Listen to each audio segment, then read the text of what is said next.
Warning: the following video is informational purposes only. I am not a boiler tech, nor am I a lawyer, nor can I give legal advice. But I did stay at a Holiday Inn, so hope you enjoy it. Also, a quick note: please pardon my voice. I tend to clear my throat a lot. I call it the landscaper crud. I was kind of hoping after I got out of landscaping it would go away, but it seems to still stick around. So I'm sorry for all the clearing. Today's Cruisin Coastie. A little home maintenance. Hot water kicked off, which meant the boiler kicked off. And you can see a green flashing light. So I noticed a smell yesterday, and then overnight the heat went out. So I'm probably guilty of being way behind on a service, so I ran out this morning.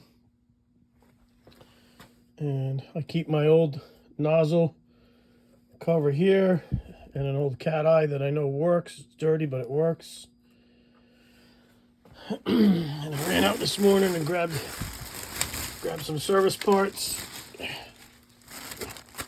Oil filter with the rings, gaskets, a new nozzle. Focus in. And a new cat eye just in case. And I'll measure my electrodes, which are inside of here. I have a little gauge. That's how you measure your electrodes. There's 3 different measurements you have to take: the gap between them, the gap over the nozzle, and the gap from the center of the nozzle to the electrodes. Yup, I'm guilty. I haven't done a service in a while. And then I'll show the little oil filter change too. That's actually the easiest part, but it can be the messiest. So first things first, shut the power off. And any boiler should have the emergency cutout. My house, most houses have 2, one at the boiler and one somewhere else, usually outside the top of the stairs. So first thing is shut the power off. You probably heard it click and turn off, and you'll notice the light's not flashing anymore. So the power is off. And now we'll start the filter at the tank first. We'll go there first. It's a little tight in here, so I'll just show you that my filter's right here. There's a bolt right here that holds the metal canister on. I keep my catch bin under there all the time. And I'll loosen that up, take that out, and I'll take another video with it out. Just because it's really it's really tight in there between the shelving and the water pipes and whatever. Okay, turn the fuel off, put the gloves on, because oil smells. And this is a spring-loaded kind of valve. So I'm turning it back on.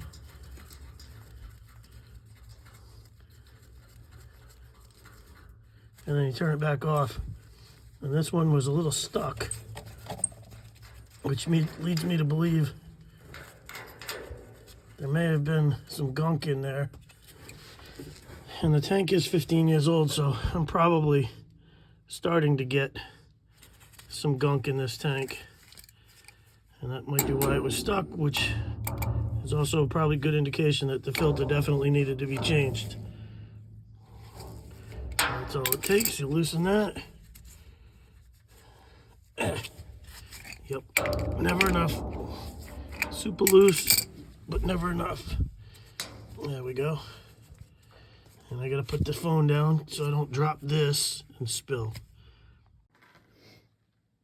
So the filter's pretty dirty. And I was looking back, and it's been like 2 years, so this will be coming into the 3rd year. So I'm definitely way overdue. And yeah, I'm guilty, that's me.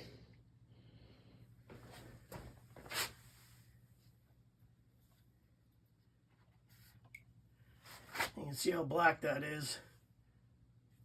And you can see there's a lot of gunk on there too. So I'll have to take care of this and put the new one in and service that. And I noticed the new one comes with a new bleeder screw gasket and a new bolt gasket, but on mine it's under the tank, so I can't get my bolt out, which means all these years I've been paying somebody to service this, they have not been changing the bolt gasket. So maybe over the summer I will drain the tank down and pull the filter head off and add an extension to it to get it away enough, farther enough away from under the tank, so that I can get that bolt out of there and change that gasket too. Kind of disappointed with the way it was set up.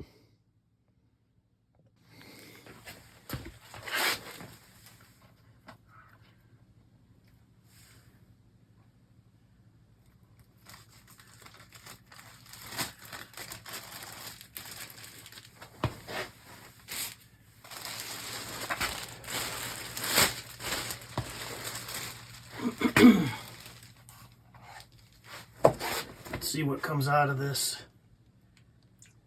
It's nice and pink. Oh, here comes the gunk.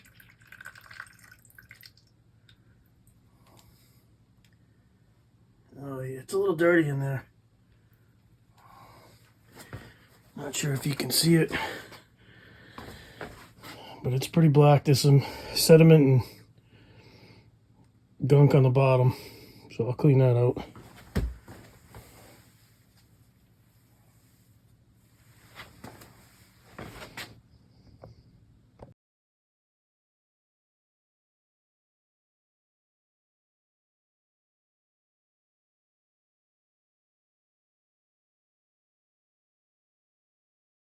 All right, now I'm going to open it up and service the boiler itself. I did the filter already, and I already mentioned I couldn't get that top bolt out, but I did change the little bleeder gasket because that's just a short screw. So that pre-bleeds the filter housing and everything else. And in theory, the orange line should still be full of fuel, so that'll cut down on the bleeding when you go to fire it back up. So I'm going to open the top up, and that's pretty easy. You'll see me go through it. Lift this up, and in here should be the cat eye, which is the little flame sensor, and the nozzles and the igniters. So keep watching.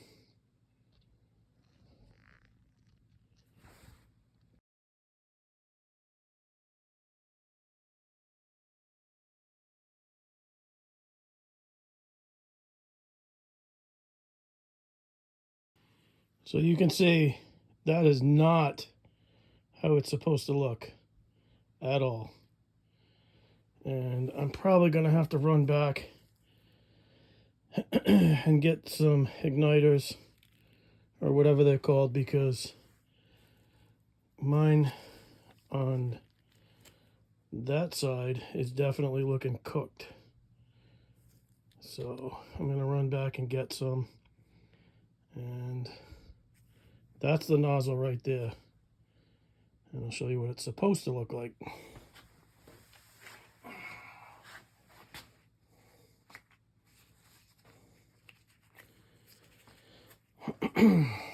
That's what it's supposed to look like.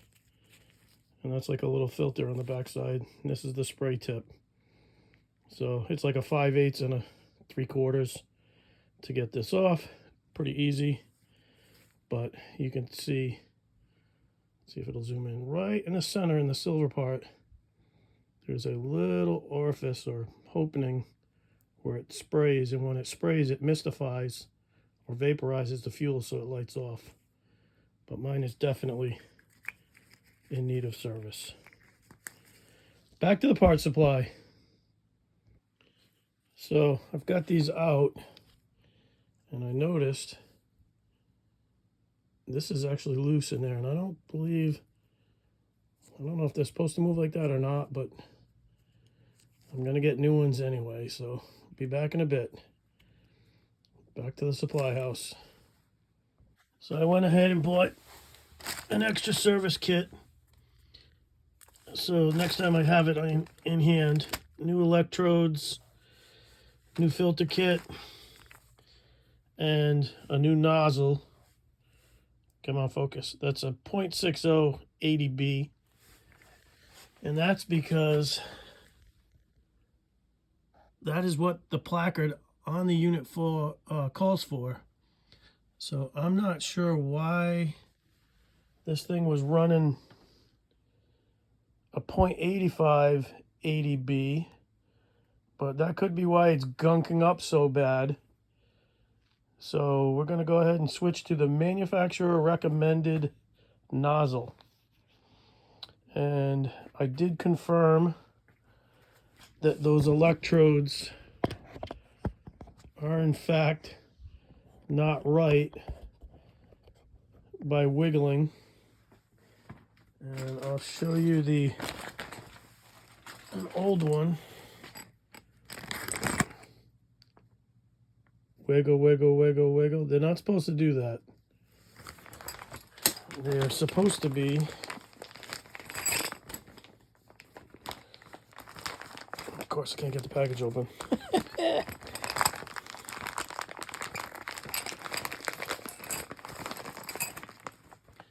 They should be. They don't move. Kind of hard to show you in the video here, but these don't turn. The whole thing's turning in my hand, not the little tip moving. So these were definitely shot too. Glad I went back. Another thing real quick. I don't know if you can see it down in there. I forget what that little plate is called. Little deflector plate or whatever. But you can see all the carbon down there. So I picked up a brush while I was there too. So yeah, that's definitely dirty. I'll get the shop vac and vacuum that out, clean that out. And I'm not quite comfortable taking all that off to clean down inside the, I don't know what they call it, the blast box or whatever. But I think with what I'm doing now, that'll be much better than what it was. So I'll clean that out.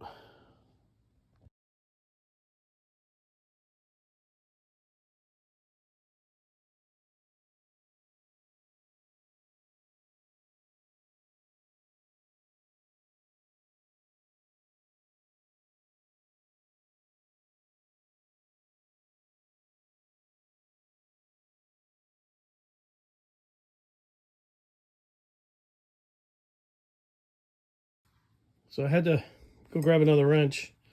I don't know if you picked up on it, but the electrodes were set up kind of funny.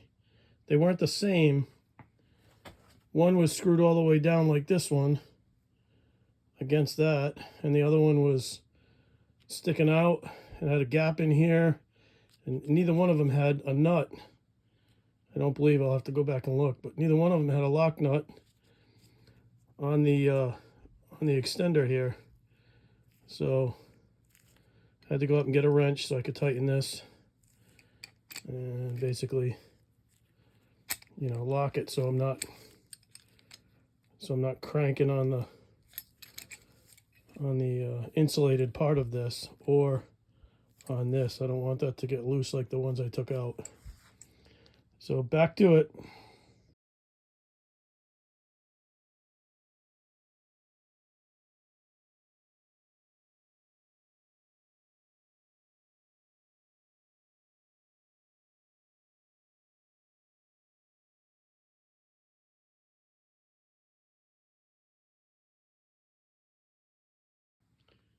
All right, so I've got everything set.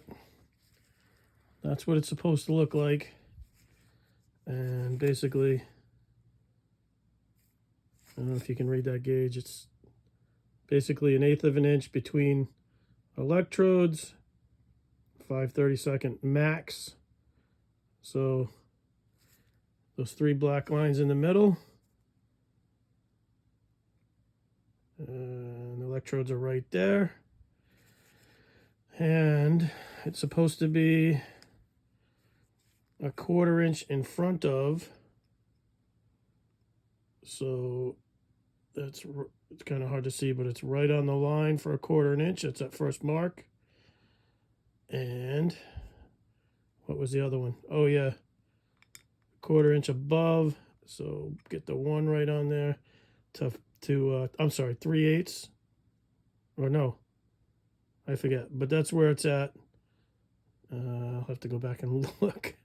But I set this up for exactly what the spec says.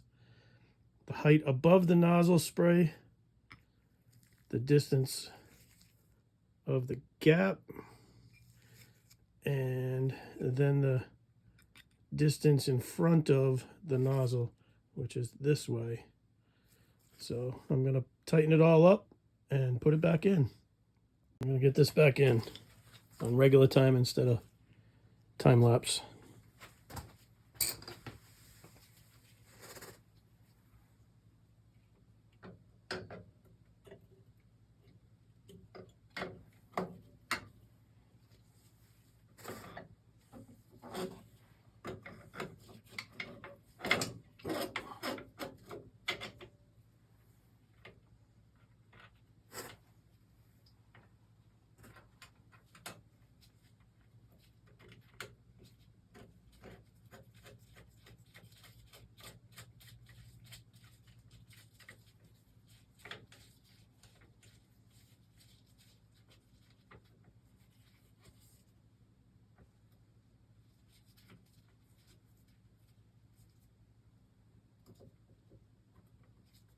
Oh, shouldn't have loosened that. Let's tighten that back up. I shouldn't have loosened that. I should have left that one alone.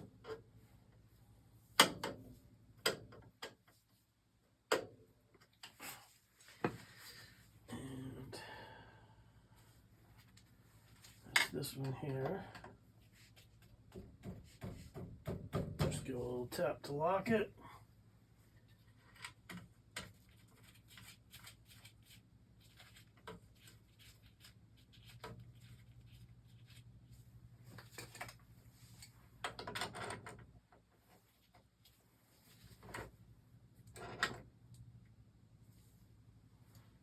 I don't want to use too much pressure here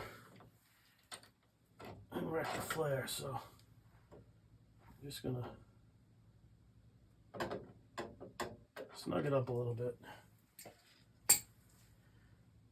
And should be, drop that, put these over.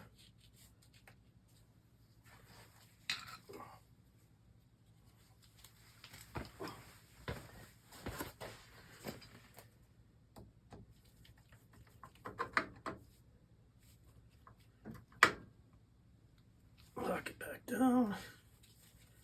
Whoop. Stay over there. There we go. And you can see it's completely cooled down, so I don't overrun and make it a long upload. Let me pause and go turn demand for hot water or heat on. All right, heat's turned on. Let's go ahead and see what happens.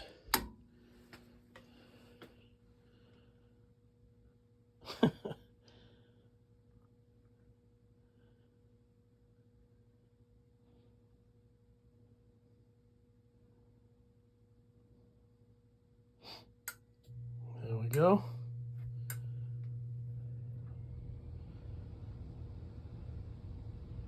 Oh, I got a flashing light again.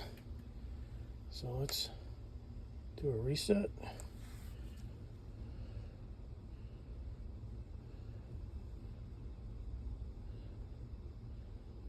And come on. There we go.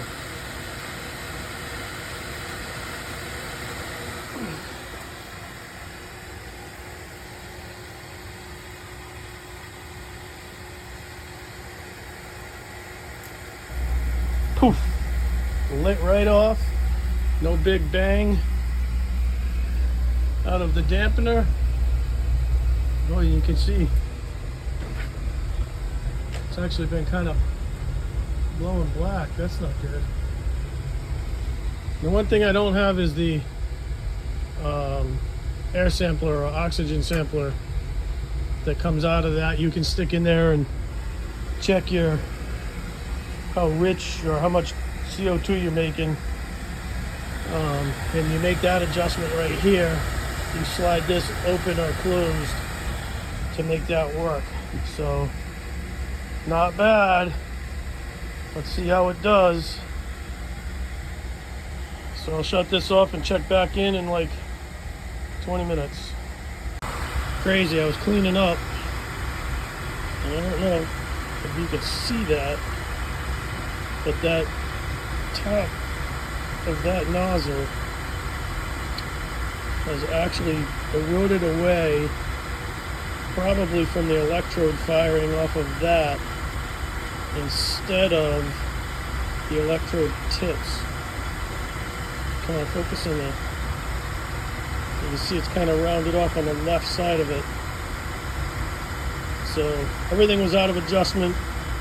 Everything was in need of service. I'm glad I did it. I kind of had to because it quit working. So walking back to do the filter, I decided to check the oil level, and we're doing pretty good. And I noticed a gasket. So the gasket hasn't been replaced on that nut probably ever in 18 or 19 years that I've lived here, because it's buried under the tank. So I'll fix that over the summer. Well, not fully scientific or accurate, it's a good indication that it's not wrong when you don't have any smoke coming out. So that's good. I don't see anything. I'll change angles and get the sun behind it, or the crack of sun.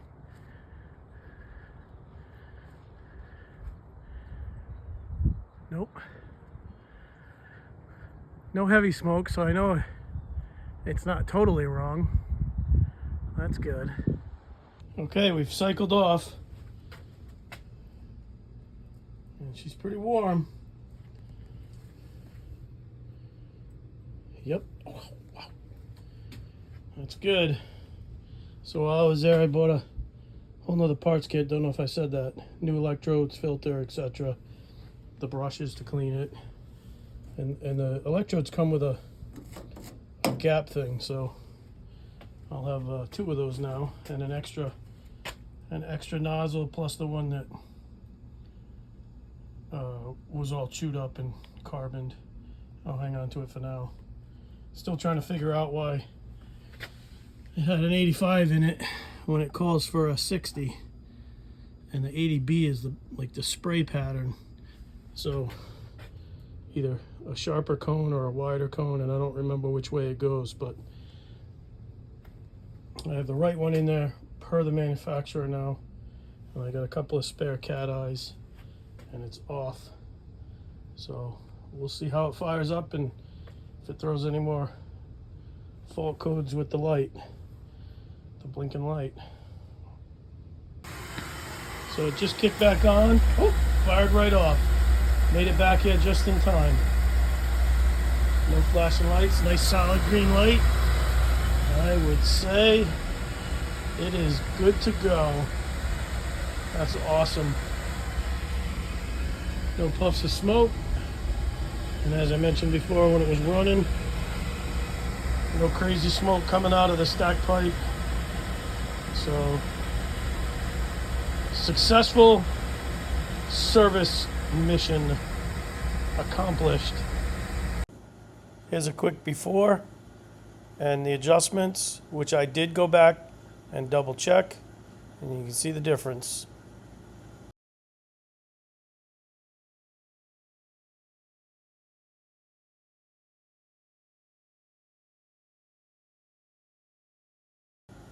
Hope you liked the video. Check back soon for more videos and don't forget to like and subscribe. Thank you.